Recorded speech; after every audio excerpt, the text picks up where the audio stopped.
Shazam!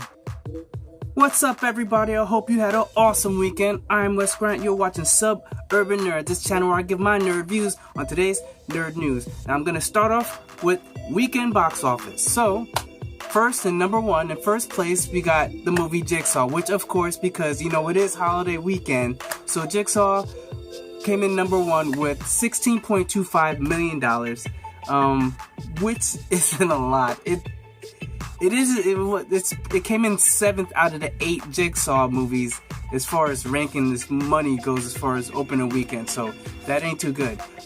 In second place we got Medea's Boo 2, and of course Tyler Perry. He's making that money. He's always making that money, and he knows his people want what he provides. So he came out of the weekend with $10 million with a total domestic of $35 million altogether total and domestic wise, which is pretty good. Don't know what the budget of the movie was, but I'm sure it wasn't a lot. You know, he makes kind of low budget, but you know, good quality. In third place we got Geostorm, which I've seen and I loved for the movie that it is, as far as a bad, you know, a disaster movie. Like I said, I gave my review. Maybe I'll try and put the review up in the cards over there, but as far as I go, movie-wise, rank it probably D. But disaster movies, I give it like a B-. So take what you want from that. If you like that kind of disaster and world-ending movie kind of stuff like that, I say watch it. Go out and watch it. That came out with $5.67 million. Yeah, with a domestic total of $23.5 million in its 10 days. Only problem is the budget was $150, I think, so they've got a long ways to go. But regardless of the fact, on to number 4 for the weekend. We've got Happy Death Day. Happy Death Day, I did see that. It was fun. You know what, I went in with low expectations, but, you know, Blumhouse, you know, they make good quality stuff. And it was a fun movie. It was Groundhog's Day with kill and murder. But they did have some things that were... The movie itself, like, I threw my brain out. I don't try and think too logically about it, but only thing as far as me is the endings, and I'll try and see if I can get the review up for that a little bit later. Probably maybe at the end of this video, I'll put it in notations. We'll see. But that movie made $5.09 million with a domestic total of $48 million. And they only spent $4.8 million to make this movie, so they are making bank. Number 5, we've got Blade Runner 2049, and it made $3.96 million, which it isn't really good, but it's slowly, if you haven't noticed, it's been in the top 5 for like the past couple weeks. Somehow, like with all the movies that comes out, it's just staying in there somehow. But it's got a domestic total of $80.3 million, and it's still got a long ways to make to break even. You know, I think they made internationally like 100, 140, something like that, which ain't a lot. So we'll see if this thing has legs to keep going to make that money back. But that's pretty much the box office weekend, just giving you guys to it. And we'll start with the nerd rundown. First topic, THR reports that Zachary Levi is being cast to play Billy Batson. Wait. No. He's been cast to play Shazam. Well, goddamn. That don't make no sense. So the dude from Chuck is Shazam? We all thought that John Cena was going to be Shazam because it made sense. You've got the big guy, Rock, playing Black Adam, so opposite side of him as far as fighting would make sense for John Cena because he's big and bulky, but Zachary Levi, well, or go on to the facts. Well, the movie's being helmed by Lights Out and Annabelle creator director David F. Sandberg, which is he's a good director. I like those movies. A lot of others were considered, like Derek Theller, Zane Holtz, Billy Magnuson or something, I think that's how it's spelled, and Jake McDormand. But no one cares about them. We all just cared about John Cena. That's the one that he was in talks with the director. He was the one that everyone just thought it made sense. He's shown he has comedy chops as far as in the last couple movies he's been in, so why not? But I guess they afraid to go with that because he hasn't proved himself like The Rock, maybe, but I don't know. It just makes very little sense. But the one thing that gives me a little bit of faith is because I felt a certain way when they first cast Gal Gadot as Wonder Woman. And Gal Gadot did not look like Wonder Woman. But then when the movie Batman vs. Superman came out, she showed the action and fight. Yo, I was on board. And then the movie Wonder Woman, hell yeah, she kicked ass. So even though initially I'm not seeing it as far as this guy being Billy Batson or being Shazam, which a guy John Snap from Collider, he has this theory that maybe this is Billy Batson grown up, and he doesn't, when he changes Shazam, he changes his name because Shazam is basically the grown up version of Billy Batson. So therefore, time has gone by, and I guess he's decided not to fight or not to use the power of Shazam until this movie comes, and then that's when he's already dead. Or the Zachary is Billy Madison. When he changes, it's still into John Cena, so he's even bigger. So that's what one theory that he has out, which I like those theories. So maybe they'll do that. But like I said, because of Wonder Woman, I have faith. The one thing that shows me that, because he is a nerd, Zachary is a nerd. He's always at Comic-Con, and he put out the statement on his Instagram feed, and the statement exact words are, he is honored and greatly humbled to be part of DC's team by bringing the original Captain Marvel to life. Thanks for all the support and all the outpour of love from many of his fans. Now, excuse me, I'll be in the gym for the rest of my life. Which, if you're going to be trying to play Shazam, big dude, you better be in the gym like Hugh Jackman was for Wolverine. Like, you need to get yourself bulked up. Only problem is, they're going to start filming, I believe, in February. So, he's got 3 months to bulk up, and I don't know if that's safe, and I don't know if he can do that. I mean, I haven't seen him lately. Maybe he's been, bulking up, and I just haven't seen his Instagram feed, so maybe he's, already gotten himself a little bit bigger, and these 3 months is just going to be, packing all that protein and getting himself big. So, hey, if he can do it, by all means, do it. I don't know how it's going to be. My ideal choice would definitely be John Cena, but we'll do what I do. And if you didn't realize, this is the Flash, but the lightning is supposed to be for Shazam. So don't throw me some hate.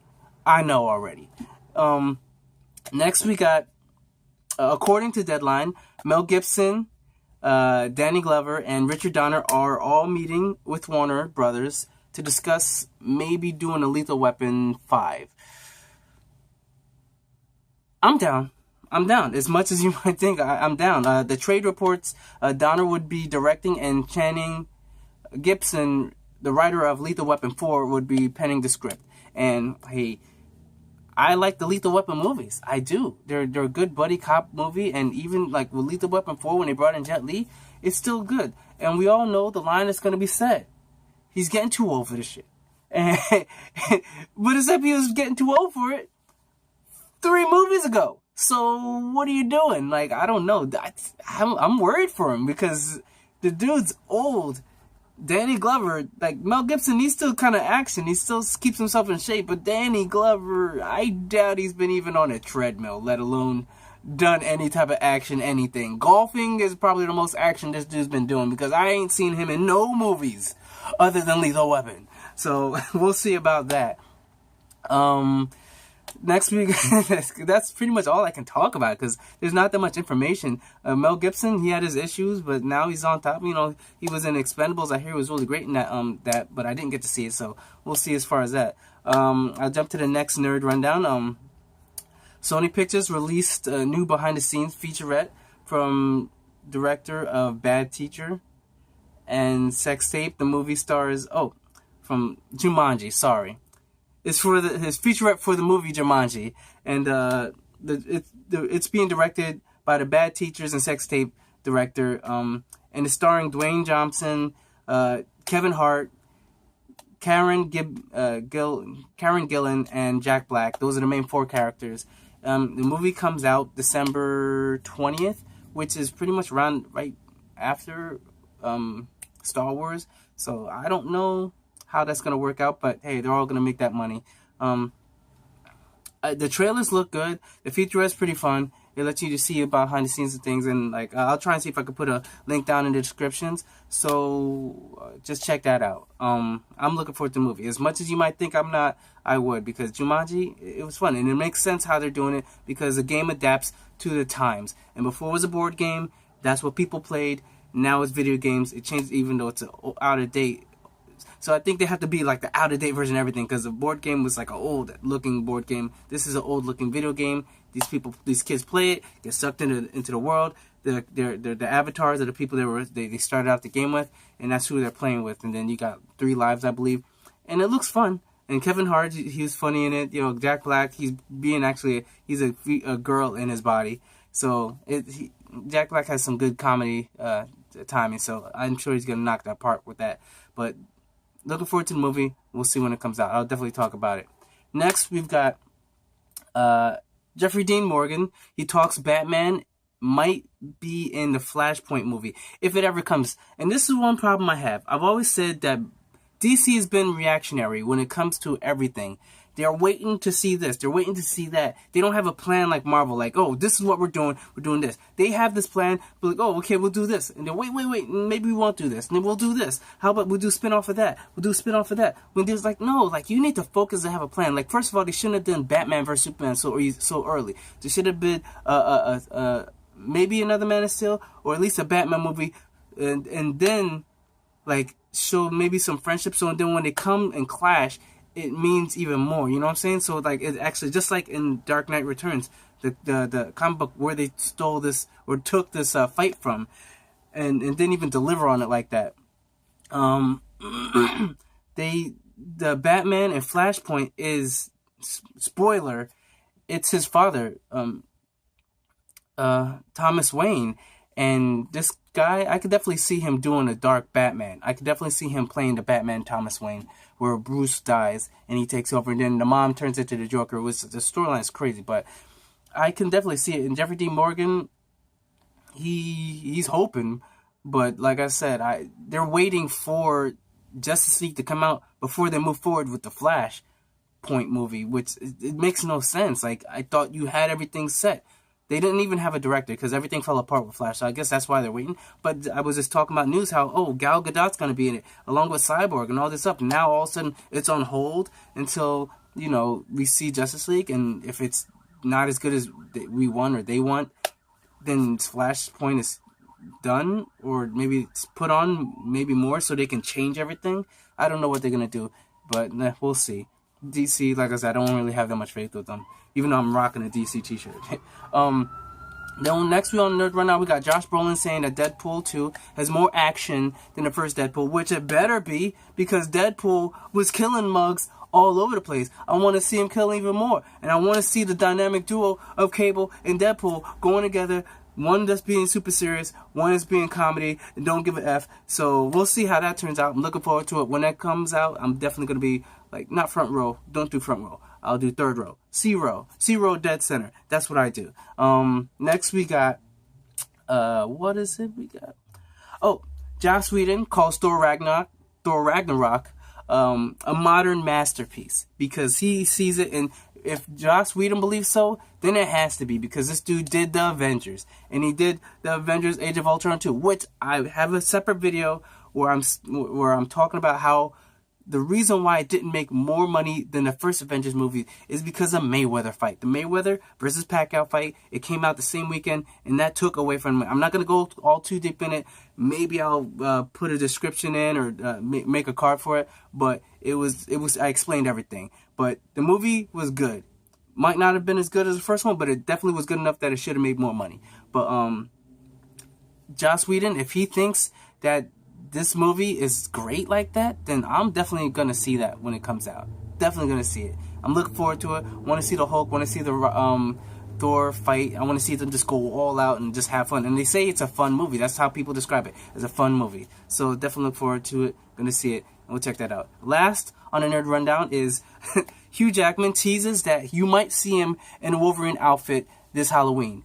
But the original one. Yes. The yellow and blue Wolverine outfit. And I'll check for the Instagram, whatever, see if he posted that. But I'm looking forward to seeing that. So, until then, thank you for watching the video. Remember to like, subscribe. Subscribe right here. Check out yesterday's nerd news, or last week's nerd news. Check out the playlist, and maybe I'll throw in the review of the movie Happy Death Day. So thank you for the time, and remember, I'm Wes Grant. You've just been nerdified, I'm Wes Grant. You've been watching Suburban Nerd, and you've just been nerdified. Thank you.